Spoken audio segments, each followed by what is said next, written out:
उसामा, आपके सामने है मखसूस नशस्तों वाला मामला भी है। आपको क्या लगता है ये किस ऊंट करवट बैठेगा, मतलब लाइक क्या सिलसिला है, कहाँ तक जाएगा? क्या वाकई जो इसके हकदार हैं, क्या वाकई उनको मखसूस नशस्तें मिलेंगी भी या नहीं?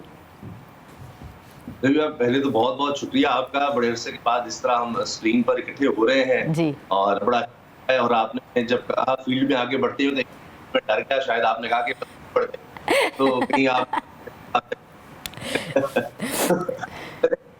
आगे बढ़ते और जो आपका सवाल है उस पर आते हैं।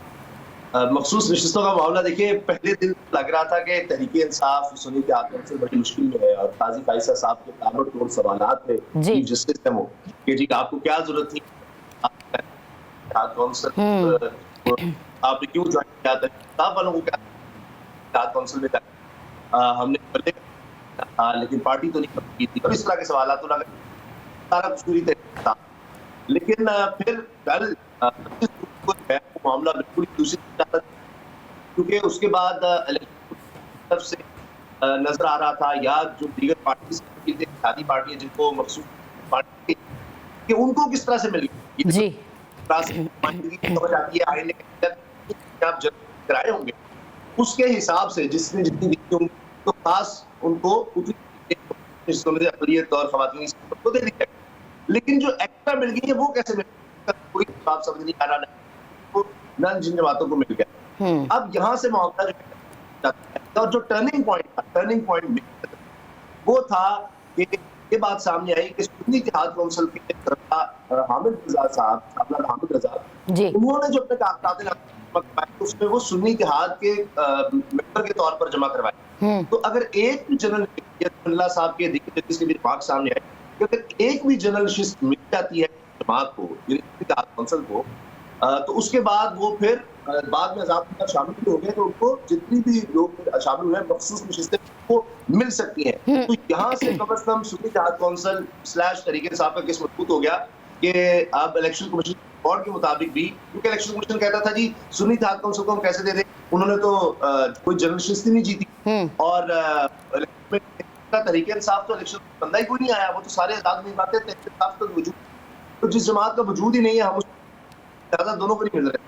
अब कम से कम एक बात ये नजर आ गई कि सुन्नी इत्तेहाद कौंसिल जनरल हामिद रजा अली लिहाजा अब मखसूस तो जाती नजर आती। ठीक है। अच्छा, आपके सामने ऑपरेशन अज़्म इस्तेहकाम की बड़ी बाज़गश्त रही और ऑब्वियसली उसकी आपकी बहुत ज़्यादा मुखालफत भी आपको सामने देखी। बाकायदा तौर पर यह भी कहा गया वज़ीर आज़म शहबाज शरीफ की जानिब से कि नहीं, ये वो वाले उस तरह के जिस तरह के पहले इंटेलिजेंस बेस थे ऑपरेशंस होते हैं उस तरह के नहीं हैं, किसी को नकल मकानी की ज़रूरत नहीं करनी पड़ेगी। उनको बड़ी वजाहतें देनी पड़ी इस चीज़ के लिए, लेकिन बिलाखिर वफाकी काबीना में ऑब्वियसली इसकी मंजूरी दे दी गई है। आपको लगता है कि मुतालबात इस मामले में ये भी है कि अगर आपने ये मनाना है या आपने मंजूरी और बाकायदा इसको अगर ऑपरेशन को करवाना है तो कौमी असम्बली में लेकर आए और उसके ऊपर बात हूँ, तो अगर इतने छोटे छोटे ऑपरेशंस के हवाले से भी इतने बड़े इकदाम करने पड़ते हैं, तो आपको लगता है कि सब एक ही पेज पर इस टाइम पर नज़र आ रहे हैं आपको? अभी तो लबीबा बहुत मुश्किलात हैं और मेरा ख्याल है चूंकि ये सब अचानक हुआ, इसकी अनाउंसमेंट अचानक हुई, काबीना में भी किया गया और फिर इसको कह दिया गया जी ये तो होने जा रहा है। अगर उसी वक्त कह दे कि इस लेवल पर फैसला हुआ है, अब इस पर आगे हम डिबेट करेंगे, पार्लियामेंट में लेकर आएंगे और उसके बाद फिर इस चीज को आगे देखा जाएगा। लेकिन चूंकि कह दिया गया होने जा रहा है और सब स्टेक होल्डर्स इकट्ठे हैं तो उसके बाद ही खदशात पैदा हो गए। फिर चूंकि ज्यादातर हम देखते हैं कि दहशतगर्दी खैबर पख्तूनख्वा में वहां पर हमें नजर आती है, बॉर्डर एरिया नजर आता है और उसकी अफगानिस्तान के साथ वहां से ज्यादातर हो रही है। बलूचिस्तान का जो बॉर्डर है अफगानिस्तान, लेकिन ज्यादा हम ये खैबर पख्तूनख्वा तो वहां जितनी जमातें हैं, चाहे वो एएनपी है, चाहे जमात इस्लामी है, चाहे JUIF है मौलाना फजल रहमान साहब और इसके अलावा तहरीके इंसाफ, तो जितनी जमातें वहां पर ज्यादा स्टेक होल्डर नजर आती हैं, वोट बैंक ज्यादा नजर आता है, वो सब इकट्ठी हो गई कि जी हम तो नहीं ऑपरेशन होने देंगे, लोग तैयार नहीं है। तो देखिए दहशतगर्दी के खिलाफ ऑपरेशन तो पहले से जारी है, कोई ऐसे नहीं है हमारे फौजी हाथ पर हाथ रख के बैठे हैं। आप रोजाना की बिना पर देखते हैं इंटेलिजेंस ऑपरेशन होता है, दहशतगर्दों का मुकाबला आता है, और उनको पकड़ा जाता है, कई मारे जाते हैं। इस तरह हमारे बहुत से ऐसे कभी भी किए गए हैं, जैसे वो ऑपरेशन ज़र्ब-ए-अज़्ब था, सारे इसी हवाले से हैं। इस टाइम पर आपने देखा है कि हम इसको नज़रअंदाज नहीं कर सकते, क्योंकि पाकिस्तान इस टाइम पर मुतहम्मिल नहीं हो सकता, दहशतगर्दी बहुत ज़्यादा पनप रही है। लबीबा बिल्कुल सही बात है, लेकिन हमने ये भी देखा है हर ऑपरेशन के बाद हमने फर्क देखा है।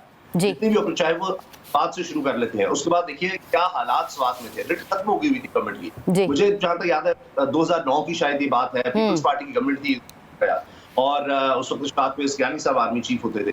तो फिर जब हमने ऑपरेशन देखा, बहुत बड़ी तादाद में, शायद पाकिस्तान बनने के बाद सबसे बड़ी जो लोगों की नकल मकानी थी वो तब हुई थी, आईडीपीस, इंटरनल डिस्प्लेस्ड पर्संस, शायद 20-30 लाख के अराउंड लोग थे, तो वो बहुत बड़ी नकल मकानी थी। इसी तरह हमने फिर दीगर जब देखा ये एजेंसीज, जो फाटा एजेंसी जिनको कहा जाता था, जो अब जम हो गई खैबर पख्तूनख्वा में, वहां पर भी हमने देखा। तो लोगों के खदशात इस जैसे थे कि शायद वो ऐसा ऑपरेशन होने लगा है कि फिर हमें, क्योंकि दहशतगर्दी के खिलाफ जंग तो एक जारी है, तो फिर हमें सब लोगों को निकलना होगा, तो वो बड़ा उनके लिए मसला है। तो लोग कौन अपना घर छोड़कर जाने तैयार होता है? तो इसलिए फिर प्राइम मिनिस्टर हाउस से ये क्लैरिफिकेशन लानी पड़ी, नहीं ऐसा कुछ नहीं होने जा रहा, हम देखेंगे, भी डिबेट होगी और उसके बाद ये होगा, क्योंकि तो कोई भी नहीं कह सकता और ये तो सवाल ही पैदा नहीं होता।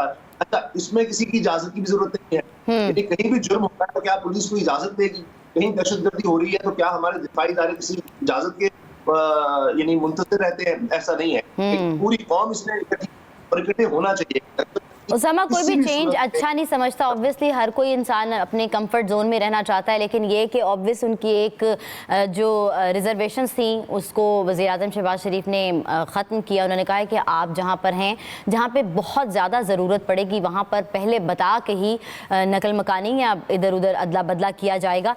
अच्छा उसामा, कल वफाकी कौमी असम्बली में बिलावल भुट्टो ने बहुत अहम बातें भी की और मज़े की बातें भी की। आपको पता है कि जिस तरह कि उनका अंदाज़े बयां है, नैब और मईशत साथ नहीं चल सकते, उन्होंने वाज़े तौर पर कहा। और उन्होंने कहा कि जो महकमा बनाया था, जिन्होंने इदारा बनाया था उस नैब के हवाले से ही, वो भी अब चाहते हैं कि बंद हो जाए। ब्यूरोक्रेसी के हवाले से उन्होंने बात की कि वो स्पेशली उसके साथ काम नहीं करना चाहते। तो ऑब्वियसली ये इंटरलिंक्ड हैं, ब्यूरोक्रेसी काम नहीं करेगी, पैसे नहीं निकालेगी, एहतसाब वाला मामला है। इस वजह से आपको क्या लगता है कि नैब बंद हो जाना चाहिए? वैसे गवर्नमेंट के जितने लोग हैं जो हुकूमत में आ चुके हैं, उनके लिए तो नैब कब का बंद हो चुका। अब देखें, कोई केस तो बता दे। अभी तो खबर आई थी कि जो मेगा करप्शन केसेस थे, मेगा करप्शन सबसे बड़े केसेस थे, अरब रुपए के 179 केसेस थे, वो आधे तो खत्म ही हो गए, बंद ही हो गए। और उनमें नवाज शरीफ साहब, जरदारी साहब, दीगर लोग, चौधरी शुजात साहब, जो इस गवर्नमेंट में है, वो सब फायदा उठा चुके हैं। अब अगर नैब कुछ कर भी रहा है, वो चाहे वो पानी चेयरमैन है, तहरीक इंसाफ उनके खिलाफ होगा, या आपको इस तरह से कुछ चीजें नजर आएंगी। बाकी तो कुछ भी नहीं हुआ है। अभी गंदम का इतना बड़ा स्कैंडल आया था और अब हम सुन रहे हैं कि जनाब गंदम जो है ना एक्सपोर्ट कर दी जाए। यही हमारे साथ पहले हुआ, एक्सपोर्ट करो फिर इम्पोर्ट करो, इतनी इम्पोर्ट होगी जी, अब किसानों से नहीं खरीदनी। तब चीखते रहे कि जी, खुद कहा गया जी हम इसको देखेंगे, मियां नवाज शरीफ साहब भी बड़े गुस्से में है, इसको देखना चाहिए, कौन ये कर गया, जनाब इतनी गंदम पाली गई, क्या हुआ? और उसके बाद हमने कुछ नहीं देखा। तो नैब ने तो इस बारे में कुछ भी नहीं किया। इसमें अरबों रुपए का घपला है, कौन किसने इजाजत दी, बस कमेटी वो चंद अफसरों को जनाब इधर उधर वो जी मिट्टी पाव वाला काम। तो नैब प्रैक्टिकली तो गवर्नमेंट में जो है बिलावल भुट्टो जरदारी साहब है, वो खत्म हो चुका। बताएं बिलावल भुट्टो साहब के खिलाफ कौन सा नैब जो है कार्रवाई कर रहा है? जरदारी साहब के खिलाफ को जी बंद कर दिए, या अगर कुछ था भी तो उसमें सदर बन गए हैं, तो लिहाजा उनके खिलाफ कार्रवाई नहीं हो सकती। मियां नवाज शरीफ साहब जिस तरह वापस आए, जिस तरह उनके केसेस खत्म हुए हैं, इसका नैब ने कहा जी हमें कोई जरूरत नहीं, जिनमें कन्विक्शन सजा हो चुकी थी तो उनके लिए खत्म हो गया है। बाकी बिलावल साहब, पीपल्स पार्टी जो है वो असल में सवार भी है, यानी हुकूमत के मजे इस लिहाज से कि जनाब जितनी मराद हो या जितने होते वो भी साथ रखने, लेकिन दिखाना भी है कि हम हुकूमत के खिलाफ है। exactly. बड़ा ही अवाम को कत्ल करने वाला है, लेकिन पास भी ये लोग करवाए। चीजें बिल्कुल बड़ी जबरदस्त होंगी, लेकिन अमल इसके बिल्कुल दूसरी तरफ होगा। लेकिन उसामा ये भी तो देखें ना कि कहीं ना कहीं कोई ना कोई एहतसाब का इदारा तो आपका होना चाहिए, आपकी अकाउंटेबिलिटी तो होनी चाहिए। अगर बिल्कुल ही ख़त्म कर दी जाए तो वो शुतर बे मुहार जैसी मिसाल सामने आना शुरू हो जाएगी। इसका नैब का मकसद ये था कि जितने भी इदारे थे करप्शन कंट्रोल करने के लिए, एंटी करप्शन है तो वो सूबाई हुकूमत के अंडर आता है, FIA है वो वफाकी हुकूमत के अंदर आता है, पुलिस जो है वो भी सूबाई हुकूमत के अंदर है। तो जब हुकूमत में कोई आ जाता है तो तब टेंडर होते हैं, तो फिर एहतसाब कौन करेगा? ये हो सकता है कि जनाब प्राइम मिनिस्टर और जिसके अंडर काबीना में जनाब वजीर दाखिला उसका एक हिस्सा है, और वजीर दाखिला तमाम इन एजेंसीज का बॉस है, तो वो कोई एजेंसी उनके खिलाफ कोई कार्रवाई कर सकेगी? वो तो उसको ट्रांसफर करके इधर उधर फेंकेंगे, कुछ भी नहीं कर सकेंगे। अभी तो ये भी हुकूमत सोच रही है कि हम ऐसी भी पावर्स 2 तारीख से मखसूस नशिस्तों के बाद ले लें, अगर हमें मिलती है, कि हम जजेस को भी ट्रांसफर कर सकें।